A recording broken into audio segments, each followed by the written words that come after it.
Hello नमस्कार श्री स्वामी समर्थ सगळ्यांना। तर इथं काल उपवासाचे जे साबुदाण्याचे सांडगे होते ते केलेले होते। आज पण उन्हात इथं वाळत घातलं होतं। तर आता संध्याकाळच्या 6:30 वाजलेले होते।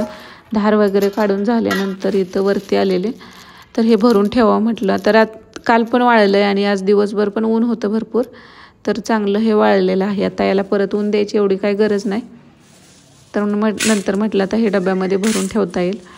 तर अगदी सोपं आणि झटपट होणारे ही एक वाळवण्याचा प्रकार आहे उपवासासाठी। आता ज्या पद्धतीने आपण चकली करतो तीच सेम पद्धत आहे, फक्त इथं साबुदाणा मी वाफवून घेतला होता। थोडंसं वेगळ्या पद्धतीने हे केलेलं होतं आणि साबुदाण्यापासून लायलन साबुदाणा सुद्धा घरी बनवता येतो। तर तीच पद्धत आहे, पण लायलन साबुदाणा बनवायचं झालं तर ना जास्त वेळ खाऊ आहे ते जरा, त्यामुळे अशा पद्धतीने जरी केलं ना आपला जो साबुदाणा आहे तो आता वाळल्यानंतर बघा छोटा दिसतोय, पण तळल्यानंतर तो फुलून डबल टेबल होतो। तर उपवासासाठी हा एक छान प्रकार आहे, तुम्ही सुद्धा ट्राय करू शकता। तर आता संध्याकाळच्या 7 वाजलेले आहेत। गरम भरपूर होतंय, आता स्वयंपाक करताना तर जास्तच गरम होतं।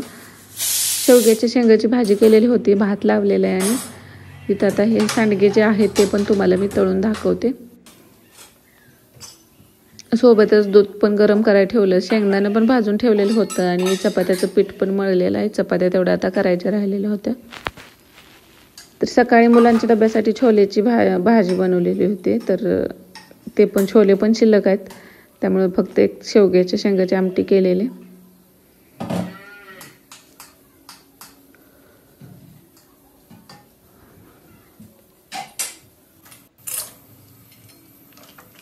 तर हे तळल्यानंतर अगदी फुलून डबल टेबल होतात बघा। साबुदाणा छान फुलला जातो आपण वाफवून घेतल्यामुळं।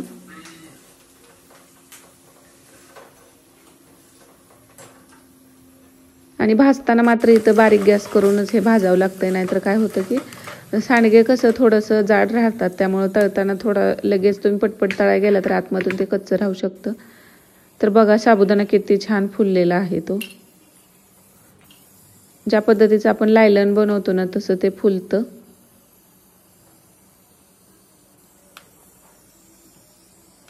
तर आता ह्याची रेसिपी अगदी थोडक्यात तुमच्याबरोबर शेअर करते। आज दुसरं काही जास्त शूट केलेलंच नव्हतं। तर 1 किलो साबुदाणा इथं मी घेतलेला आहे। आता साबुदाणा हा सुट्टाच आहे, पॅकेटमधला पण घेऊ शकता, कोणताही साबुदाणा इथं तुम्ही घेऊ शकता।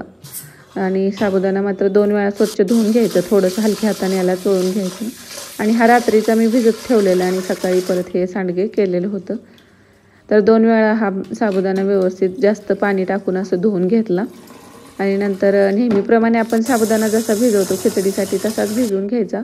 थोडंसं नॉर्मल एक्स्ट्रा पाणी टाकायचं, इथं अर्धा इंच एवढं बोट आपलं बुडेल इथपर्यंत हे पाणी वरती ठेवायचं आणि झाकून ठेवून द्यायचं रात्रीभरासाठी। तर दुसऱ्या दिवशी बघा साबुदाणा छान फुललेला आहे। आता यातला आता चाळण मोठे माझे, तरी थोडीसं 2 वेळा वाफवलं तर होऊन जातं आणि 10 मिनटं फक्त लागतात एक बॅच वाफवायला। थोडंसं तेल लावून घ्यायचं म्हणजे जो साबुदाणा आहे तो चिकटणार नाही। तर स्वयंपाक चालूच होता सकाळचा, त्याचसोबत हे वाफवायला ठेवून दिलं, तर म्हटलं ते होत ते पण होऊन जाईल। नंतर मग हे कसं नंतर सकाळ केलं तर बरं पडतं, नाहीतर मग ऊन लागतंय नंतर जास्त, जोपर्यंत सावली आपल्याला घालायला सावली पाहिजे। तर 2 वेळा वाफवून घेतला असं दोन्ही बॅचमध्ये। आणि अगोदर कसा पांढरा शुभ्र दिसतो, तर आता ह्याला चकाकी येते एक प्रकारची, ट्रान्सपरंट असं झालेलं आहे। आणि यामध्ये आता 1-1.5 किलो एवढे बटाटे असतील, तर 1 किलो साबुदाण्यासाठी तुम्ही 1 किलो 1.5 किलो बटाटे घेऊ शकता। बटाटे जेवढे जास्त असतील तेवढं पण ह्याला मग चव जास्त येते।